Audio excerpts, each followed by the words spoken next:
Being a caregiver is just what it says. I think that caregiving is a title to wear with pride. You don't have to be living with the person to be a caregiver. You don't have to have a certain relationship with the person to be a caregiver. Being a caregiver is a selfless person. You have to learn how to be patient. I was no longer just taking care of myself. I was taking care of someone that needed me. My name is Precious Chase. My name is Kim Sauer. I am Barbara Palmer, and I'm a caregiver. I became a caregiver during a family emergency where I had to step in and take care of my aging father. It started in my early 30s. Both of my parents got sick. I have an older sister, so us together were kind of thrust into the caregiver role very unexpectedly with both of my parents. I spent the first 9 months of my retirement taking care of my oldest brother, who unfortunately is now deceased. The brother that I'm currently taking care of, he texted me one day, and the message made absolutely no sense whatsoever. To me, it appeared that he had a stroke. And at that point in time, I never left his side. I was there for him up till today. And I will continue to be until one of us is no longer here.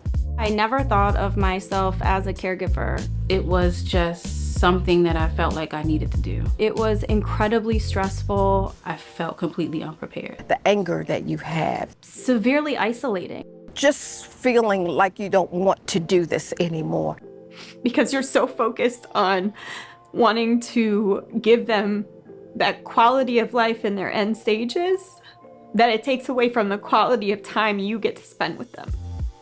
When my dad got sick, I didn't know anything about it, becoming a caregiver. I didn't even know that caregiving was a thing, that there were actual government resources available to help support. To me, a caregiver was someone who actually lived with someone that needed assistance. That was not my scenario. So I really didn't consider myself a caregiver until I found out about the Caregivers program. They had an entire list of resources and applications for additional funding to help support your loved one. The support groups were probably what I got the most out of. None of my friends knew what I was going through.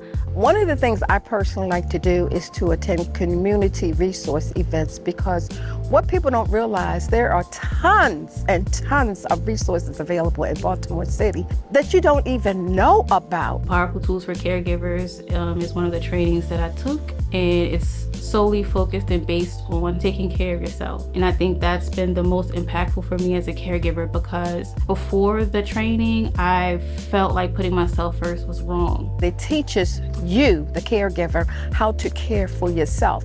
It's not about the person that you're caring about. It's all about you and attending to your needs. I understand and I recognize that it is definitely okay to pour into myself and think about my own self-care and putting myself first, because you can't pour from an empty cup.